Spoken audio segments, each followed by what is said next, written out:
Assalamualaikum warahmatullahi wabarakatuh.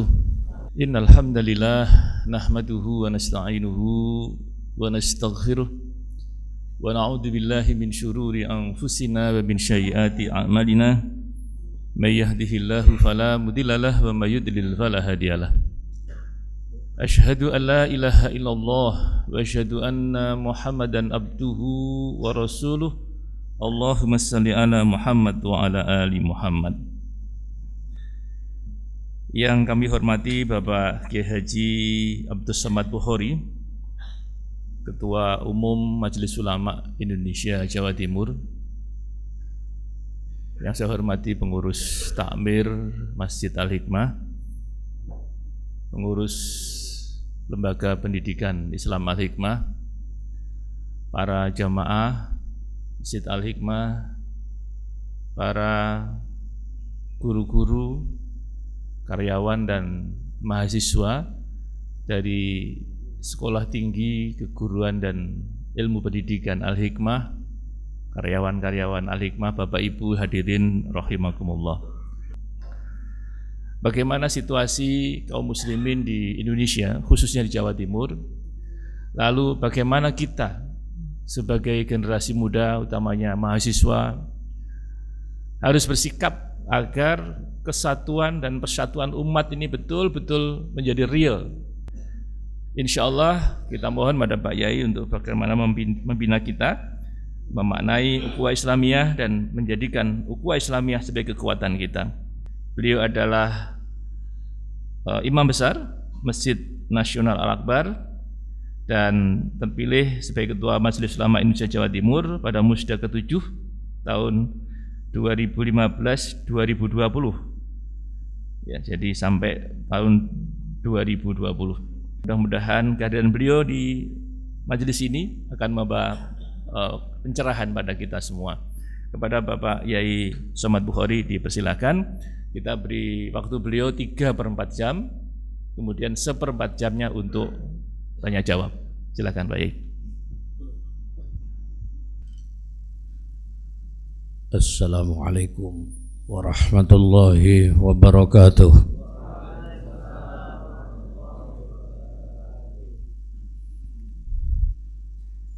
Bismillahirrahmanirrahim. Alhamdulillahilladzi an'amana bi ni'matil iman wal islam wa arsyadana subulas salam. Asyhadu an la ilaha illallah wahdahu la syarikalah wa asyhadu anna sayyidana wa nabiyyana Muhammadan abduhu wa rasuluh al-mab'utsu rahmatan lil alamin basyiran wa nadhira. Allahumma salli wa sallim wa barik ala hadzal nabiyil karim sayyidina Muhammadin wa ala alihi wa sahbihi ajma'in. Amma ba'd. Qala Allah Ta'ala fi kitabil karim. A'udzu billahi minasy syaithanir rajim. Bismillahirrahmanirrahim. Kuntum khaira ummatin ukhrijat lin-nasi ta'muruna bil ma'ruf wa tanhauna 'anil munkar wa tu'minuna billah. Walau amana ahlul kitabi lakana khairan lahum. Minhumul mu'minun wa aktsaruhumul fasiqun. Wa qala ta'ala wa kadzalika ja'alnakum ummatan wasata litakunu syuhada'a 'alan nas wa yakuna ar-rasulu 'alaikum syahida. Wa ma ja'alna al-qiblata allati kunta 'alaiha illa lina'lama man yattabi'ur rasula mimman yanqalibu 'ala aqibaihi wa in kanat lakabiratan illa 'alladziina hadallah wa ma kana Allahu liyudhi'a imanakum innallaha bin-nasi laraufur rahim.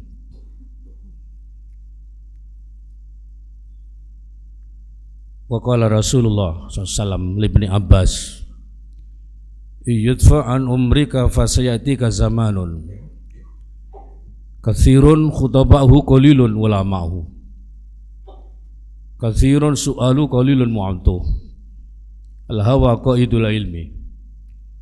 Qala mata dzaka ya Rasulullah Qala idza umitatis shalah wa qubilatir rishwah wa kasratus surat wa yuba'ud din bi ardi minad dunya qalil fan naja thumma naja wa yahaq thumma naja. Al hadis Abu Kamakol. Qala Rasul sallam qiwamud dunya bi arba'ati asya bi ilmil ulama wa bi adil umara wa bi sakhawatil aghniya wa bi du'ail fuqara. Al hadis Abu Kamakol.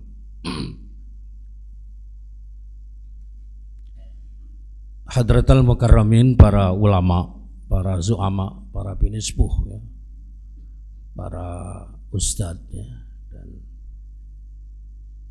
khususnya ustadz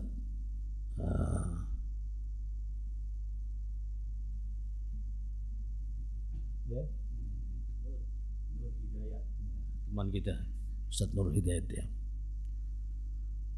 serta hadirin hadirat rahimakumullah. Mari kita mengawali bersama dengan mengucapkan syukur alhamdulillah kehadirat Allah Subhanahu wa taala. Salawat dan salam semoga tetap terlimpah bagi junjungan kita Rasulullah Muhammad sallallahu alaihi wasallam. Kita bersyukur kepada Allah karena pagi ini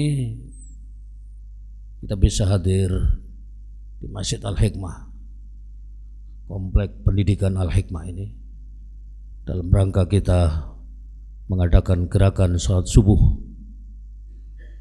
Kemudian kita manfaatkan waktu untuk kita berbincang-bincang tentang bagaimana kondisi umat pada zaman ini, di mana kita memang wajib untuk mewujudkan persatuan umat.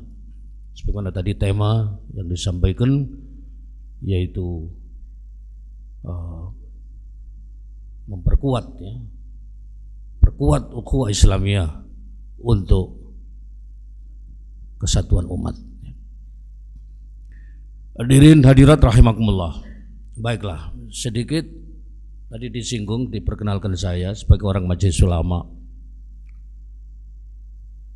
Saya perlu untuk memperkenalkan sedikit tentang Majelis Ulama, ya. Majelis Ulama adalah suatu lembaga, ya, yang didirikan pada tanggal 17 Rajab 1395 Hijriah, bertepatan dengan tanggal 26 Juli 1975. MUI Pusat ini ketua umum yang pertama adalah Buya Hamka. Kemudian diteruskan oleh Ki Haji Syukri Ghazali. Kemudian beliau wafat, diteruskan oleh sebagai antar waktu Ki Ali Yafi. Kemudian Ki Hasan Basri, lalu Ki Haji Sahal Mahfud. Kemudian beliau wafat, diteruskan oleh Pak Din Samsudin. Lalu sekarang Ki Haji Ma'ruf Amin. Itu kalau di pusat. Kalau di Jawa Timur, ketua umum yang pertama adalah Profesor Ki Haji Syafi'i Abdul Karim, Dekan Fakultas Syariah, ya, ketika IAIN menjadi filial Yogyakarta pada saat dibangun atau dibentuk IAIN di Jawa Timur. Lalu diteruskan oleh Ki Haji Misbah. Beliau 3 periode tapi tidak sampai dia wafat. Antar waktu lalu Profesor Dr. Rum Rawi, ya, sebentar, ya. Lalu diteruskan oleh Ki Haji Mas Duki Mahfud, ya, dari Malang. Baru setelah itu saya memang diminta untuk meneruskan. Jadi mulai tahun 2005, 2010, lalu Musda diminta kembali sampai 2010, 2015. Musda yang ketiga kemarin 2015, saya diminta sampai 2020. Jadi masih 3 tahun saya kira, atau 2 tahun setengah ini, ya. Inilah perjalanan Majelis Ulama baik di pusat maupun di Jawa Timur. Hadirin, MUI ini atau Majelis Ulama Indonesia adalah mempunyai visi. Jadi ada visi dan misi. Visi MUI adalah terciptanya kondisi kehidupan kemasyarakatan, kebangsaan, dan kenegaraan yang baik, memperoleh ridho dan ampunan Allah Subhanahu wa taala menuju masyarakat yang berkualitas, yang tadi disebut sebagai khaira ummah. Jadi ayatnya kuntum khaira ummatin ukhrijat linnas ta'muruna bil ma'ruf wa tanhauna 'anil munkar wa tu'minuna billah. Jadi menuju masyarakat yang berkualitas demi terwujudnya kejayaan Islam dan kaum muslimin di dalam wadah negara kesatuan Republik Indonesia sebagai manifestasi dari rahmat bagi seluruh alam. Yang istilah kita sering dengar adalah rahmatan alamin. Itu visi Majelis Ulama. Sedang misinya adalah antara lain yang pertama adalah dalam rangka menggerakkan kepemimpinan kelembagaan atau sebagai muharrik.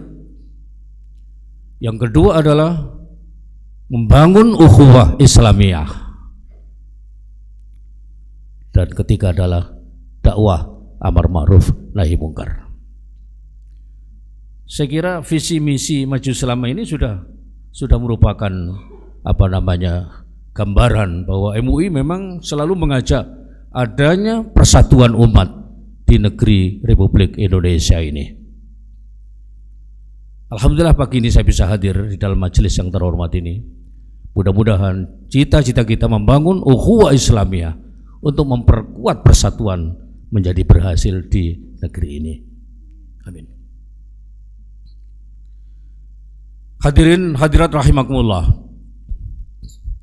Indonesia adalah negara yang sangat besar. Jadi negeri kita ini kalau dibanding dengan seperti Singapura misalnya, Malaysia, ya, Saudi Arabia misalnya, itu jauh lebih besar Indonesia ini. Indonesia ini negara dengan jumlah kepulauan misalnya 17.508 pulau Indonesia ini. Ada 34 provinsi Indonesia ini dengan jumlah penduduk kurang lebih 250 juta. Bahkan sekarang ada yang menamakan sudah mendekati 260 juta. Dan setiap tahun di negeri ini bertambah penduduk kurang lebih 5 juta. Karena itu ada yang memperkirakan nanti tahun 2035 Indonesia nanti penduduknya kurang lebih 400 juta. Saat ini negeri Indonesia ini di dalam statistik, insya Allah mudah-mudahan benar, umat Islam masih 88,2%, artinya di atas 200 juta. Kurang lebih 220 juta itu Muslim di Indonesia. Merupakan power, merupakan kekuatan. Kalau orang sekian banyak lalu bersatu adalah kekuatan dahsyat. Tapi saya kembalikan bapak-bapak, apakah kita sudah bersatu? Gimana kira-kira? Masih belum. Mungkin ukhuwah atau persatuan itu masih banyak dalam bentuk retorika, di dalam pidato-pidato. Tapi real memang masih belum. Karena itu kita harus berusaha terus untuk bagaimana mempersatukan umat.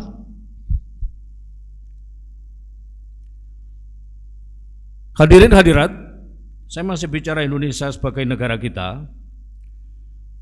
Indonesia ini saya baca di dalam buku-buku, luasnya itu kurang lebih 5 juta kilometer persegi lebih.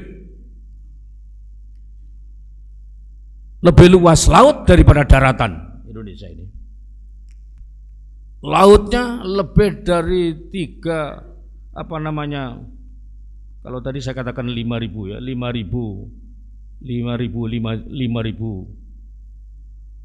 5 juta ya, 5 juta kilometer persegi, itu 3 jutanya lebih itu laut, dan daratan kurang dari 2 juta. Itu artinya negeri ini negara yang kaya. Karena itu mari kita bangun negeri ini dengan baik. Diperlukan ilmuwan, diperlukan SDM yang memiliki akidah yang kuat, tapi juga memiliki ilmu yang cukup, gitu ya. Saya yakin insya Allah ke depan annal ardo yarithu ibadiyas salihun, negeri ini akan diwarisi oleh orang-orang yang soleh, orang-orang yang profesional. Hadirin rahimakumullah, kita memang bangga dengan jumlah penduduk di Indonesia sebagai orang Muslim. Saya membaca juga statistik di Indonesia ini jumlah masjid sudah 1 juta sekarang ini. Tolong dihitung sendiri 1 juta kalau memang ada masjid seperti Istiqlal, Al-Akbar, masjid-masjid nasional dan masjid-masjid yang seperti ini. Berapa jumlah umat Islam yang aktif ibadah? Kalau di Jawa Timur ini jumlah penduduk sekitar 40 juta, itu dinyatakan 96,76% itu Muslim di Jawa Timur. Jumlah masjid di Jawa Timur ini ada 43.000. Jumlah musola 165.000. Jumlah pondok pesantren 8.000. Jumlah pengajian saya kira Anda bisa menghitung saking banyaknya. Jadi sebenarnya pembinaan terus menerus kita ini, Pak.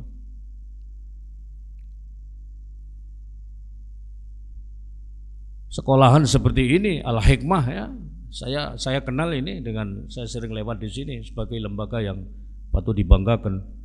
Bahkan cucu saya sekolah di sini nih, Pak ya. Cucu saya tapi masih sekolah dasar ya. Jadi karena itu mari kita bangun ukhuwah ini. Ukhuwah akan bisa dibangun dengan baik kalau memang ada kesadaran masing-masing individu dan kelompok yang ada di masyarakat. Apakah ormas Islam, apakah gerakan-gerakan politik dan sebagainya. Termasuk juga gerakan ekonomi. Sebab negeri ini, Bapak sekalian, sebenarnya seperti tanah itu semula dulu saya lihat, karena saya ini lahir tahun sekitar 40-an itu ya. Lahan-lahan ini dikuasai oleh tokoh-tokoh kita sebenarnya. Cuma mengapa sekarang ini tanah yang seluas ini 74% itu dikuasai hanya 0,2%. Ini tanda tanya besar ini. Ini berarti harus kembali kepada kebijakan. Berarti kita harus merebut kepemimpinan nasional di negeri ini. Karena itu saya sebagai orang Majelis Ulama sudah sering menyampaikan dalam khutbah di Masjid Al-Akbar bahwa Indonesia ini presiden, wakil presiden itu satu paket dan wajib orang Muslim.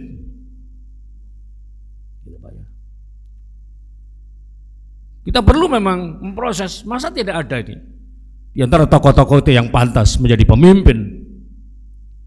Jadi memang perlu ada di antara kita yang masuk di politik misalnya sebagai negarawan untuk membentuk, tidak sekedar mewarnai tapi membentuk. Presiden, wakil presiden wajib orang Muslim itu bukan sekedar bicara masalah-masalah kepemimpinan, tapi juga masalah hukum syariat. Di negeri ini kalau ada wanita yang nikah tidak punya wali, itu walinya wali hakim, artinya pemerintah. Kalau pemerintah itu yang mimpin bukan orang Muslim, itu tidak sah perwaliannya. Delegation of authority tidak bisa menyerahkan ke bawah. Jadi dulu Kiai Haji Hasyim Asy'ari menyebut Bung Karno sebagai waliul amri ad-darur bisyauqah, adalah diperlukan pemimpin Muslim. Gitu Pak ya. Cuma sekarang ini memang ada pikiran-pikiran yang tidak sepaham dengan pikiran kita, bahwa Kadang-kadang memaknai Bhinneka Tunggal Ika itu tidak seperti pemahaman pada umumnya kita. Jadi kalau ada orang mempermasalahkan seorang pemimpin non-muslim misalnya di dalam wilayah yang mayoritas muslim, lalu kita tidak memilih, kita dituduh tidak Bhinneka Tunggal Ika. Di sini kekeliruan pemikiran. Jadi karena itu Bapak, Saudara sekalian, marilah kita kembali kepada dasar-dasar keagamaan, bahwa Islam ini memang agama yang sah, agama yang besar. Sekarang pengikut muslim ini sudah 1,7 miliar di seluruh dunia. Dan Indonesia ini termasuk negara yang paling besar umat Islamnya.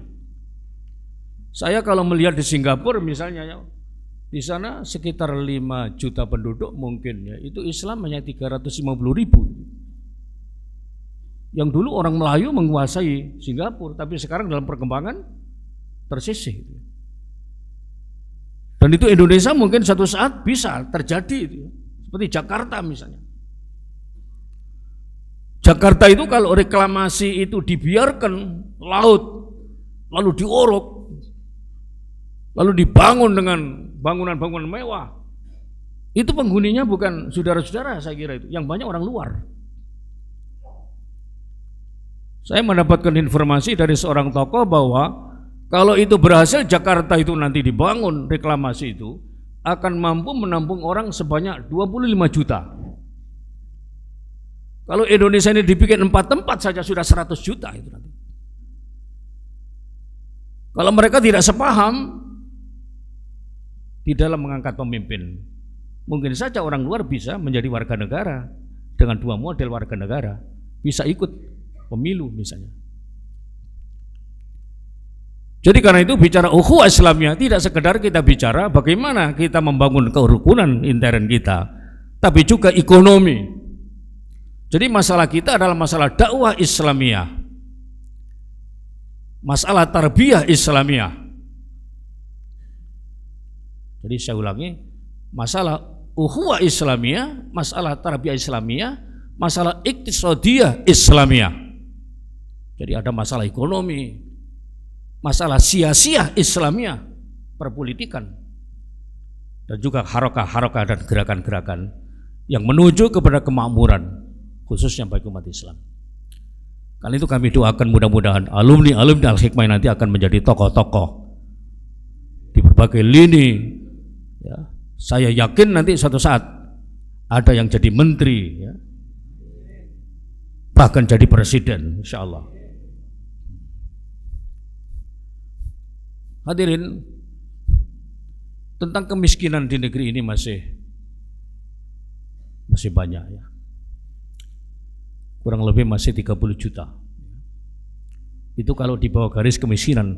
Kalau diangkat sedikit orang yang agak sulit hidup mencari nafkah, saya kira bisa 80 juta. Umumnya umat Islam. Jadi karena itu mari kita dakwah terus. Dakwah menurut konsep Majelis Ulama adalah dakwah dalam arti dakwah bil lisan, ada dakwah bil qalam, dan dakwah bil hal. Saat ini dakwah bil hal adalah yang harus dikembangkan. Lembaga-lembaga zakat, perbankan Islam, BMT, Baitul Mal wa Tamwil, sistem syariah, itu yang perlu dikembangkan terus. Tetapi memang umat Islam harus menjadi contoh. Sekarang ini mau itu hasanah banyak sekali, tapi uswah hasanah yang kurang gitu kan. Ya. Kadang-kadang kita menjagokan seorang tokoh, tahu-tahu tersangkut masalah-masalah yang enggak benar gitu. Selalu kita disuguhkan dengan berita korupsi misalnya di negeri ini. Kan sangat memalukan. Itulah tadi saya membawakan suatu dialog Rasulullah Sallallahu Alaihi Wasallam dengan Ibnu Abbas. Nabi mengatakan, Ibnu Abbas, kalau kamu punya umur yang panjang, kamu akan mendapati suatu zaman. Zaman itu banyak orang pintar berpidato, banyak orang yang pintar menganalisis masalah, memprediksi ya, dengan pikiran-pikiran yang luar biasa. Tapi sedikit nilai-nilai keulamaannya. nilai spiritual itu sangat kurang. Itu yang kita sangat prihatin itu. Sebab agama Islam tidak sekedar pengetahuan, tapi juga amalan. Implementasi dari dasar keagamaan ini dalam wujud aktivitas real itu bagaimana itu? Kemudian kata Rasul kepada Ibnu Abbas, zaman itu banyak orang meminta-minta, tapi yang memberi tidak banyak. Kemudian zaman itu ilmu pengetahuan dipimpin oleh emosional. Hawa nafsu menguasai. Mestinya ilmuwan itu berpikir jernih dan objektif gitu. Tapi kadang-kadang enggak. Gitu ya. Jadi karena itu kalau kita menjadi ilmuwan harus berpikir jernih sebagai ilmu, apalagi ilmu keislaman. Jangan al-hawa qaidul ilmi, hawa nafsu menjadi qaid, menjadi panglima, memimpin hawa nafsunya yang memimpin kepada ilmu, bukan ilmu yang menggiring ke arah kebaikan. Dalam dialog ini ditanya oleh Ibnu Abbas, ya Rasulullah, bagaimana zaman itu terjadi ya Rasulullah? Kapan itu terjadi atau bagaimana profil atau kondisi umat waktu itu ya Rasulullah? Nabi mengatakan, qala idza umitatis shalah. Zaman itu salat jiwanya mati katanya. Orang itu salat tapi kehidupannya tidak seperti orang muslim yang baik. Wa kubilatir riswah, suapan ya, sokokan diterima. Maka terus surat, polisi jumlahnya banyak, tim keamanan dibentuk di mana-mana tapi tidak bisa aman. Mengapa tidak aman? Karena kualitas individu jelek. Kemudian wa yuba'uddin bi aradin minad dunya qalil, agama dijual dengan harga yang murah. Jadi transaksi terjadi nih. Mu'allaqun bil ujrah, berat. Orang kalau sudah bisa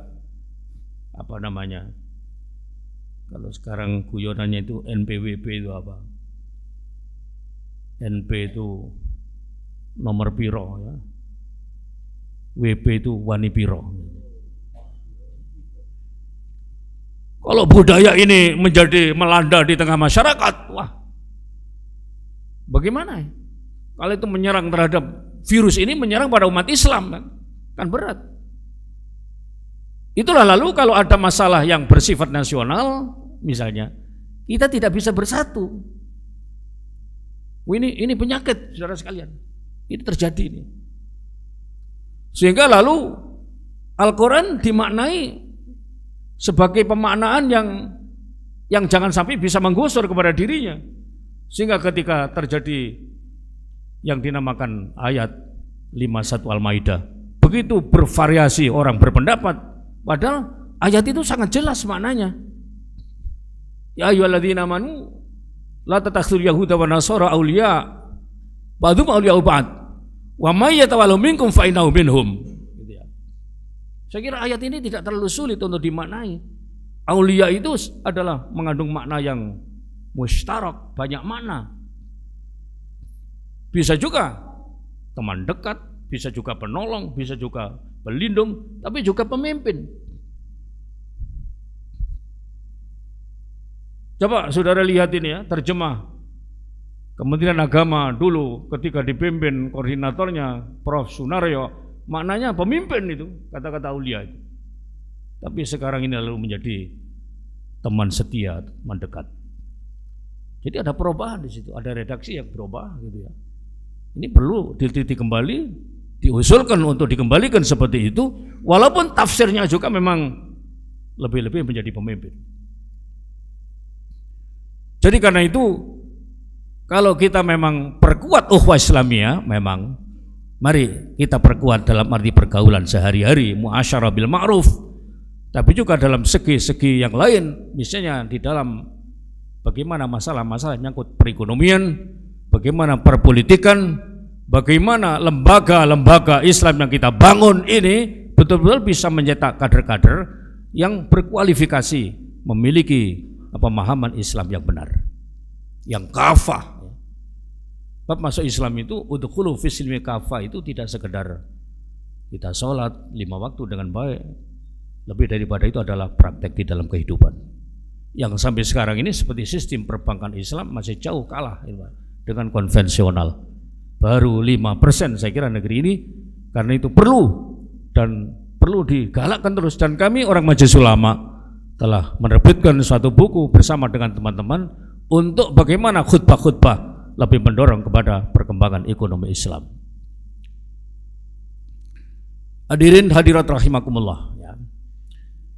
Jadi saya sangat setuju dengan tema ini, Pak Nur ya. Jadi mudah-mudahan kepeloporan terutama dari Al-Hikmah ini nanti akan mampu menggerakkan yang lain ya. Saya juga pernah menghadiri acara seperti ini, dan saya yang sering memang ceramah itu atau mengaji di Al-Akbar Pak ya. Jadi, saya di Al-Akbar ini biasanya kalau hari Sabtu Ba'dal Maghrib itu Sabtu pertama ya, itu menyampaikan sosialisasi terhadap fatwa-fatwa Majelis Ulama ya. Saya kemarin menyampaikan tentang wisata ya, wisata syariah. Wisata perlu yang syariah ya, hotel-hotel syariah itu kayak apa. Dan membangun hotel syariah tidak perlu menunggu undang-undang. Pada orang bicara begini, fatwa MUI itu kan bukan hukum positif, itu ada yang begitu ya. Udah, fatwa MUI itu pedoman bagi umat Islam.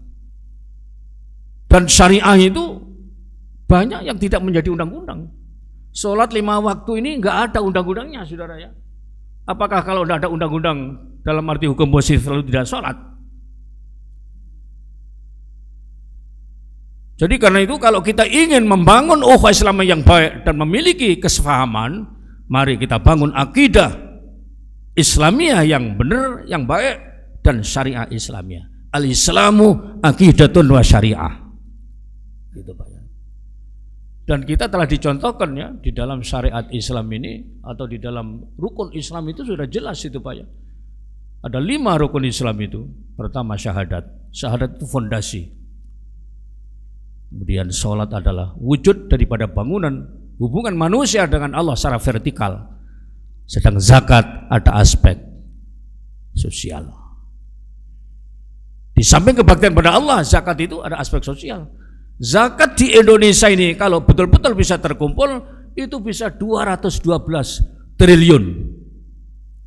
Ini saya kira Pak Nur ini ahli ini sudah banyak mengurusi masalah begini. Jadi manajemen kita yang masih belum baik, penyadaran masyarakat juga masih belum. Banyak orang tidak zakat. Ada orang itu kenal zakat itu hanya zakat fitrah.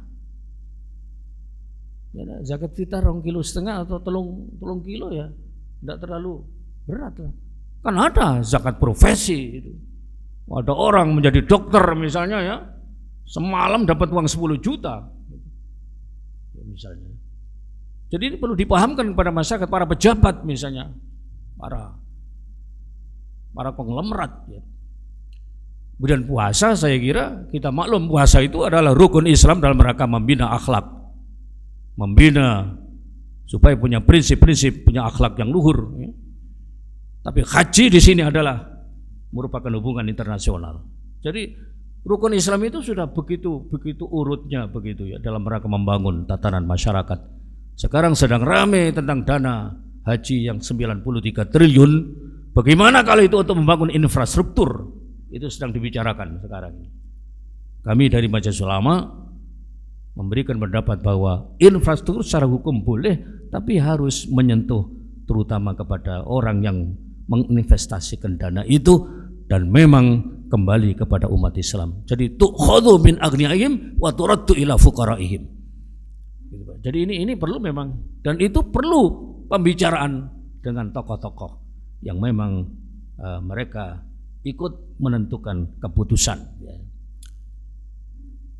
Hadirin rahimakumullah. Kembali ke Jawa Timur ya, tadi saya sedikit ya. Jawa Timur ini masih banyak masalah Pak ya.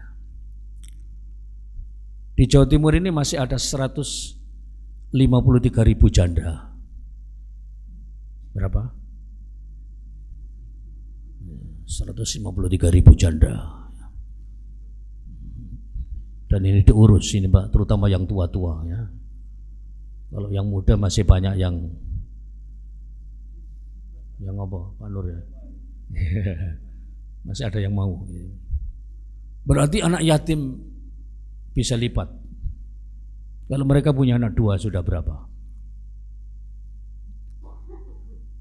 Bagaimana golongan walantardo angkal Yahud walan Nasara menyerang pada orang-orang miskin? Orang Jawa Timur harus kenal bagaimana Malang Selatan, bagaimana Blitar Selatan, pokoknya selatan-selatan. Ya. Saya kebetulan ini sekarang memang tidak sekedar ngurusi di Jawa Timur, karena saya termasuk salah seorang ketua MUI Pusat sekarang ini. Jadi saya mendampingi Pak Ma'ruf Amin ya, banyak hal ya.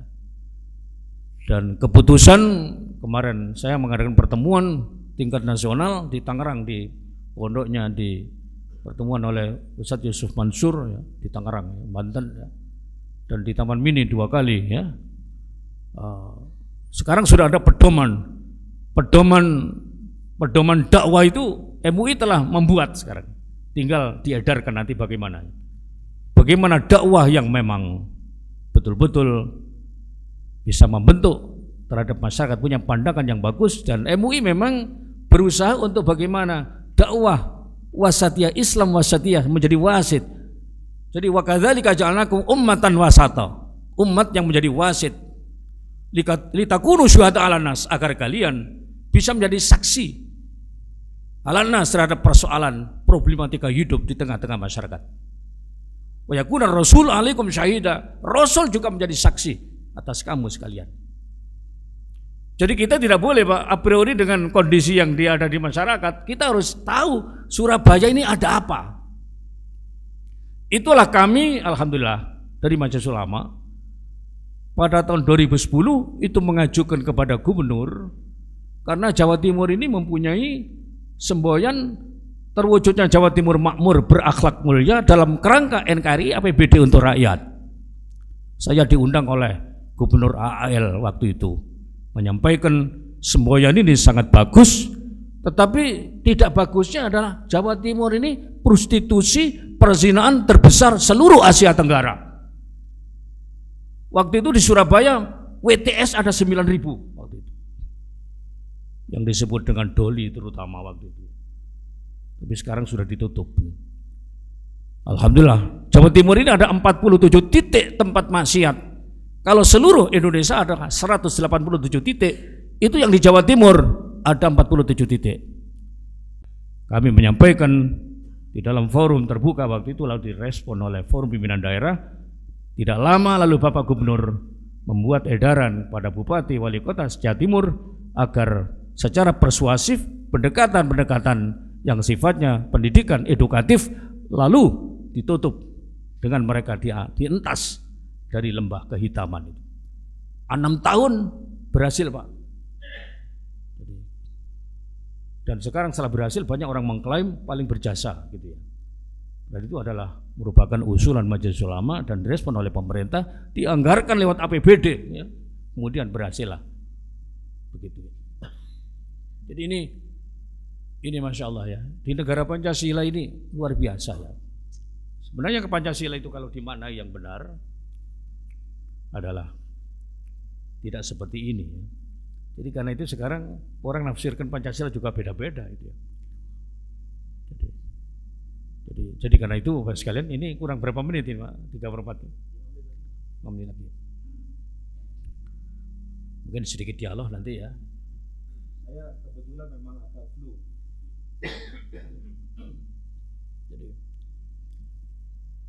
Jadi hadirin hadirat rahimakumullah, marilah kita pindah negeri ini. Jadi saya terus terang saja dengan perkembangan amandemen sekarang ini, saya kira para ilmuwan dan para politisi dan para negarawan perlu i'adah ya, i'adatul nazar ya, untuk melihat kembali ya bahwa pasal 6 itu memang soal kepemimpinan ya, yang dulu orang Indonesia asli lalu dirubah ya. Pasal 33 Undang-Undang 45 perlu ditelah kembali Sebab bumi, air, dan segalanya harus dikelola oleh negara untuk kepentingan rakyat. Itu nampaknya agak berubah. Karena dengan ada kalimat pasal berikutnya itu efisiensi, sehingga lalu korporasi menguasai terhadap ekonomi di negeri ini. Perlu ada upaya-upaya untuk perubahan-perubahan. Itu Pak ya. Jadi ini saya kira ini tidak bisa sendiri nih Pak. Ini urusan orang banyak ini Pak ya. Dan umat Islam di dalam rangka menghadapi masalah-masalah nasional, mari kita bersama-sama.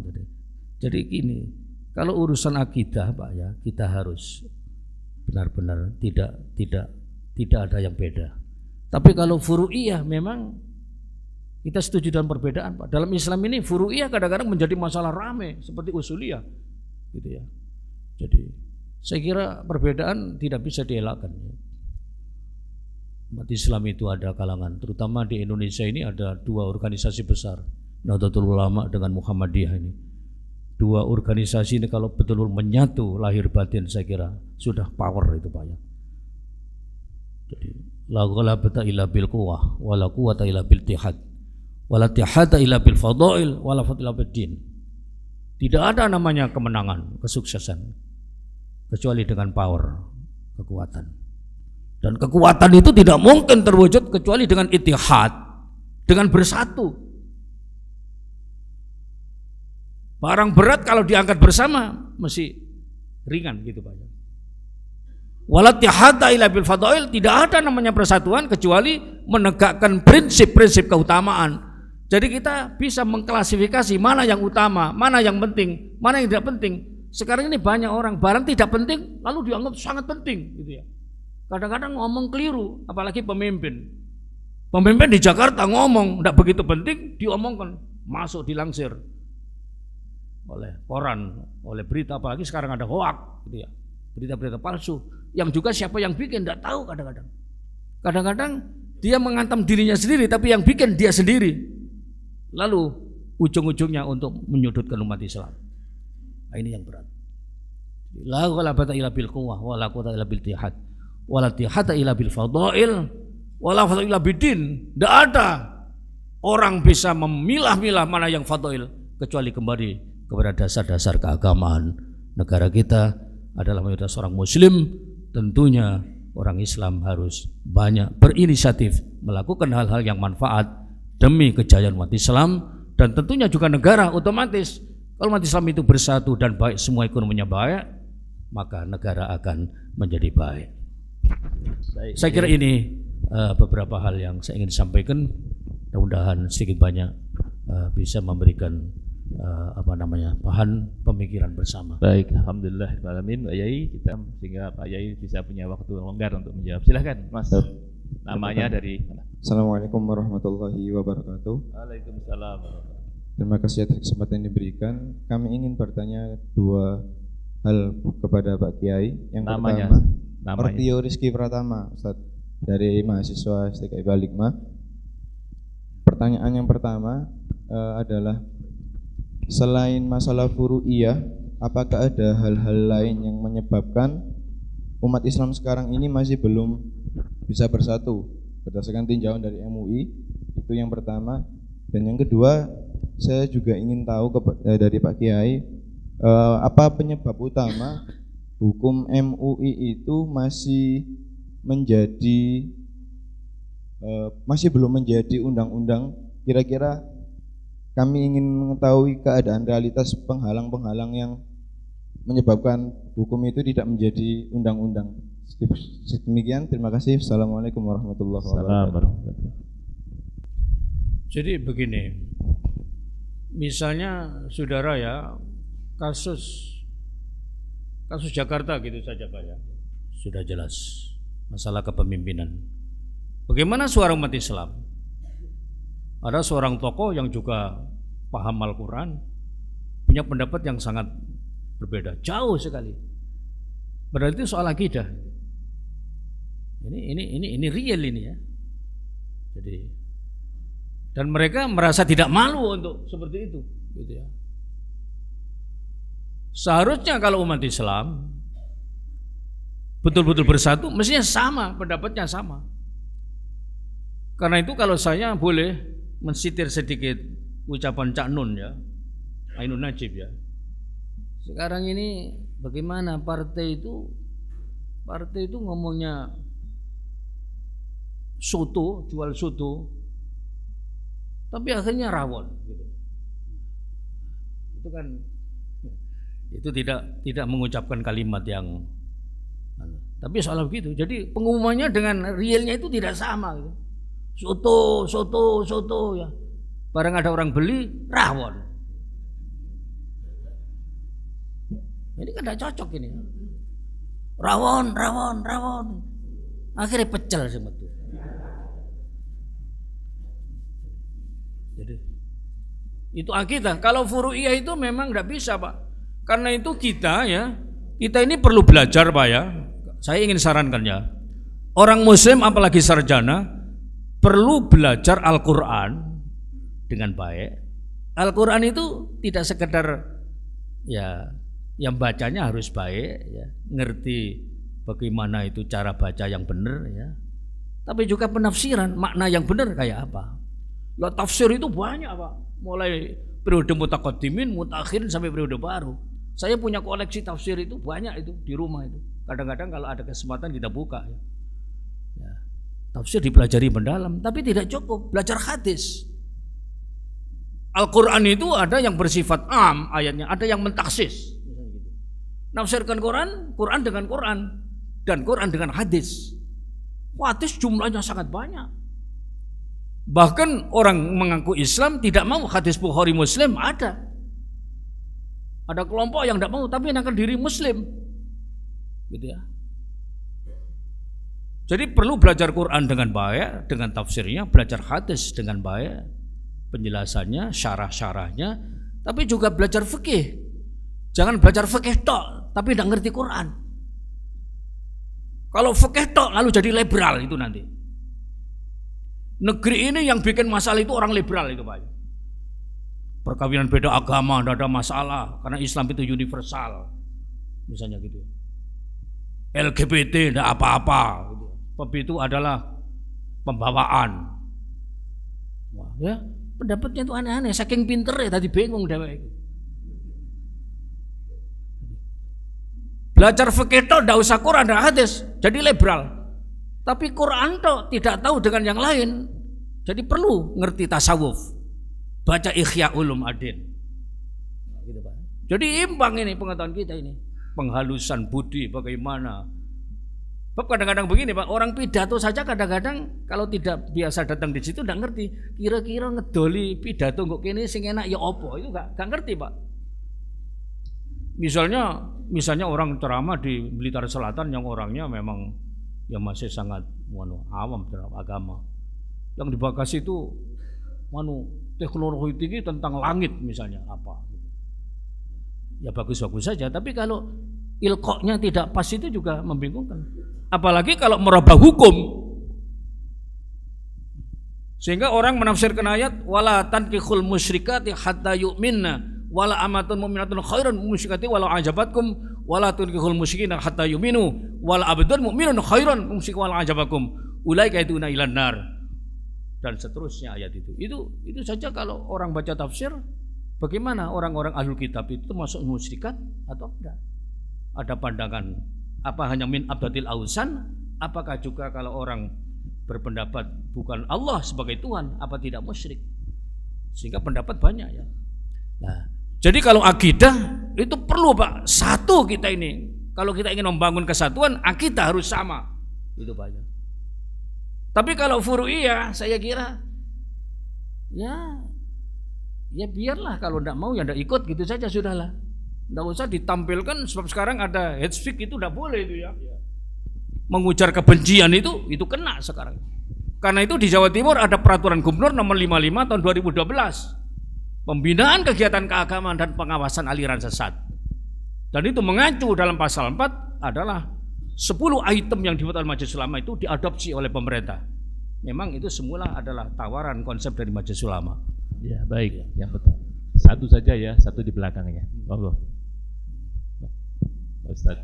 Assalamualaikum warahmatullahi wabarakatuh. Assalamualaikum warahmatullahi. Saya Rozak dari guru SD Al-Hikmah. Rozak Surabaya. dari guru SD Al-Hikmah. Alhamdulillah bisa bertemu dengan Bapak. Saya mau menanyakan, ini berluar dari tema. Ini berkaitan dengan vaksin yang terbaru ini, vaksin MR. Vaksin. Iya, vaksin imunisasi. Rubella, betul. Iya, rubella. Rubella. Nah, ini berkaitan itu, apakah sudah ada kehalalan dari MUI? Karena beredar surat rekomendasi, surat digital dari MUI. Di sini menyatakan kalau belum ada pengajuan sertifikat halal untuk imunisasi MR itu. Baik, bisa dipahami. Itu. Jadi Pak Yai, wallahu alam ini datanya dari mana? Kan sekarang berita hoax itu. Baik, begini, saya masih meneruskan yang tadi ya, sedikit saja bahwa hukum positif ya. Jadi MUI itu memang lembaga. Di MUI itu kan ada bagian kajian, tapi juga ada fatwa, ada hubungan luar negeri, ada macam-macam. Jadi memang biasanya fatwa MUI itu ada yang diadopsi oleh pemerintah, seperti misalnya pornografi ya. Pornografi itu adalah semula fatwa Majelis Ulama, pornografi itu. Lalu MUI membuat draft dalam bentuk undang-undang, diserahkan pada pemerintah ya. Ini pemerintah perlu ada undang-undang pornografi Indonesia ini. Setuju pemerintah, lalu diberikan pada DPR sebagai hak inisiatif oleh DPR ya. Tetapi pembahasannya tidak begitu saja selesai. 10 tahun itu baru menjadi undang-undang. Bayangkan. Jadi di negeri ini jangan dikira kita tidak berjuang. Misalnya akan melarang saja supaya tidak menjual minuman keras, itu saja sulit. Dilarang, kata-kata larang aja nggak bisa, Pak. Karena undang-undangnya di atas itu adalah pengendalian. Jadi kata-kata pengendalian ini ada bahasa tidak jelas, Pak ya. Bahasa layak jelis, tidak jelas. Ya. Jadi repot inilah. Jadi di bawah mau bikin seperti Surabaya melarang menjual ini, itu juga tidak bisa. Keputusan DPR kan tidak bisa akhirnya dikeataskan oleh karena kalimatnya memang itu tadi ya, kalimatnya adalah pengendalian. Ini contoh ya. Jadi bagi umat Islam jangan terpengaruh dengan hukum positif dengan bukan hukum positif. Fatwa Majelis Ulama itu mengendalikan kepada atau kepada umat Islam menjadi pedoman paling tidak. Kalau MUI mengatakan ini tidak boleh ya, saya kira lebih baik manut saja bagi umat Islam itu ya. Karena apa? Karena di MUI itu ada orang NU, ada orang Muhammadiyah, ada Al-Awasliyah, ada Al-Irsyad, ada Matlul Anwar ya, ada orang perguruan tinggi ya, ada pondok pesantren, ilmuwan ya, ekonom, ada di situ. Jadi kalau sudah MUI itu wadahnya umat Islam, jadi tidak menggolong gitu ya. Dan itu ada gitu. Jadi karena itu kalau tadi bicara masalah hukum positif ya kita perjuangkan karena tidak semua bisa jadi hukum positif. Untuk melarang itu saja, prostitusi saja di Jawa Timur bukan main sulitnya. Ada yang mengatakan saya ini diskusi dengan ilmuwan, tidak boleh itu Pak, untuk melarang itu. Sebab itu hak asasi manusia. Itu menyangkut ekonomi Pak. Kalau ditutup bagaimana orang tukang setrika, bagaimana parkir, bagaimana apa gitu. Itu pikiran orang-orang. Ini hak asasi manusia. Dia tidak belajar Undang-Undang 39 pasal atau pasal 73 bahwa HAM itu ada batasan. Tidak belajar Undang-Undang 45 pasal 28 huruf C bahwa ketika menyangkut moral dan agama itu ada pembahasan yang lain. Jadi karena itu kita tidak perlu ya untuk melakukan ajaran agama Islam tidak perlu menunggu undang-undang. Gitu Pak ya. Kalau Islam melarang, ya kita jadi orang Muslim ya taat. Ya. Itu bisa bersatu Pak. Tapi kalau pendapatnya beda-beda, tidak bisa bersatu Pak. Gimana mungkin kita bisa bersatu Bang? Beda-beda. Gitu ya. Jadi ini masalah hukum positif dan daya. Kita berjuang terus untuk menjadi hukum positif karena negara kita memang negara perjuangan. Apalagi demokrasi ini negara rebutan ini.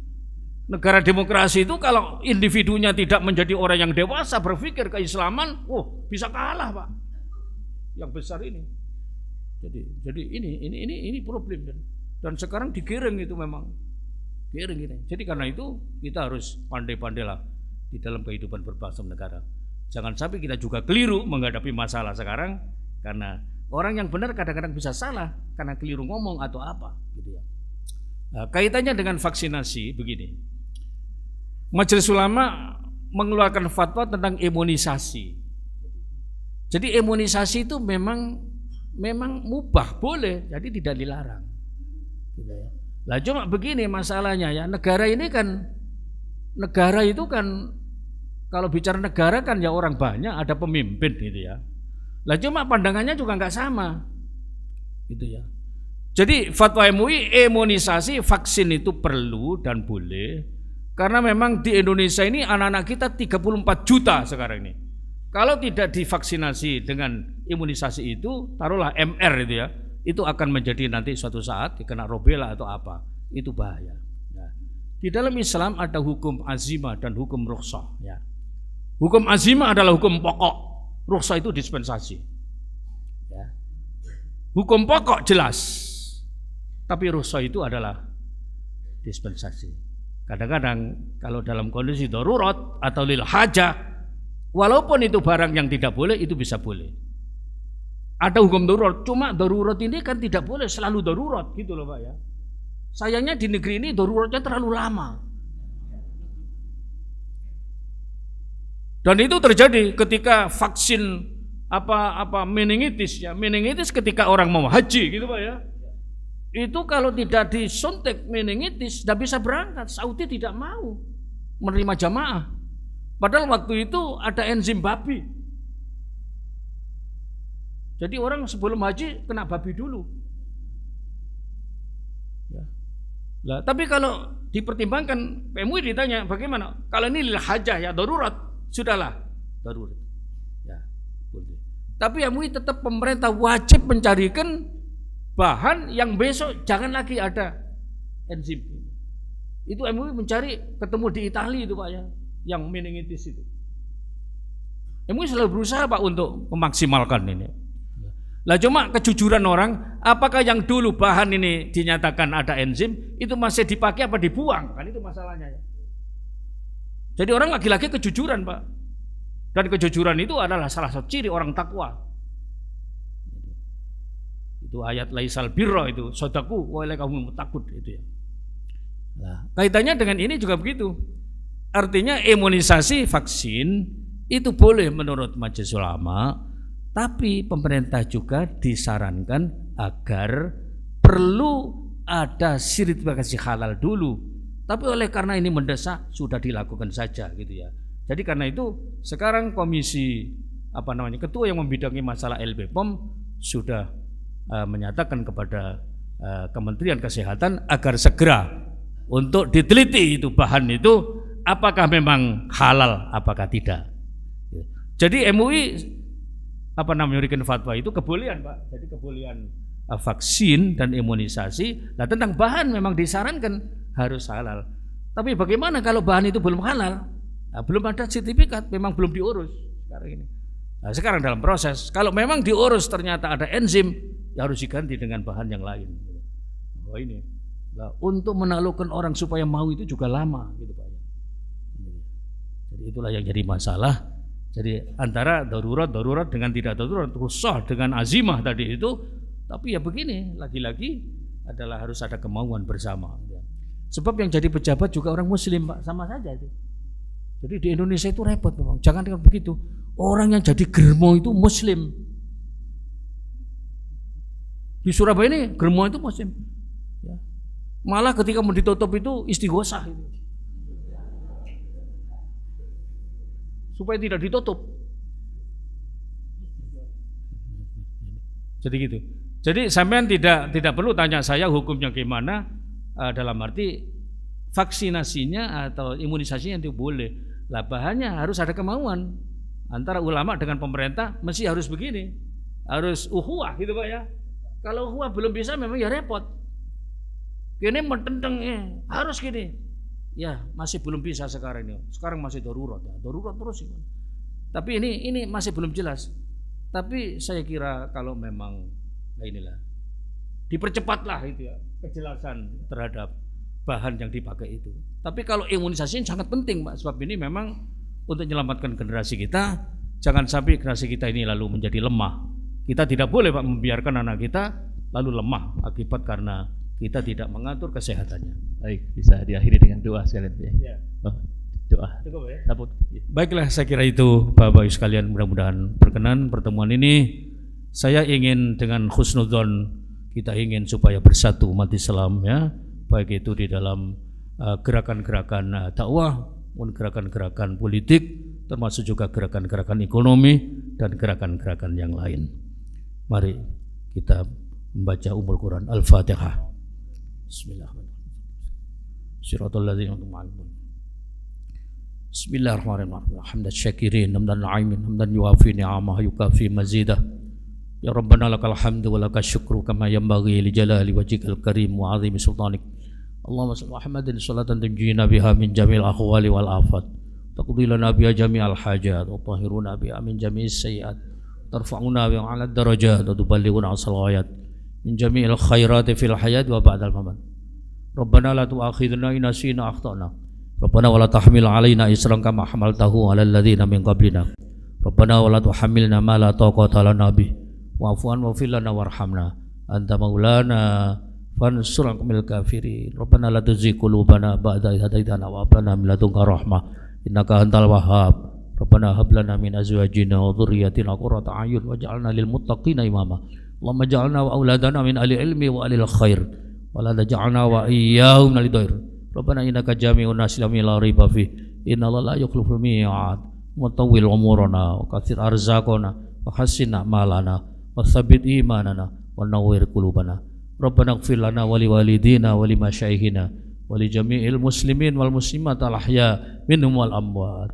Allahumma ij'al baldatana Indonesia hadhihi baldatan thayyibah mutmainnah aminah tajri fi sunnati rasulik.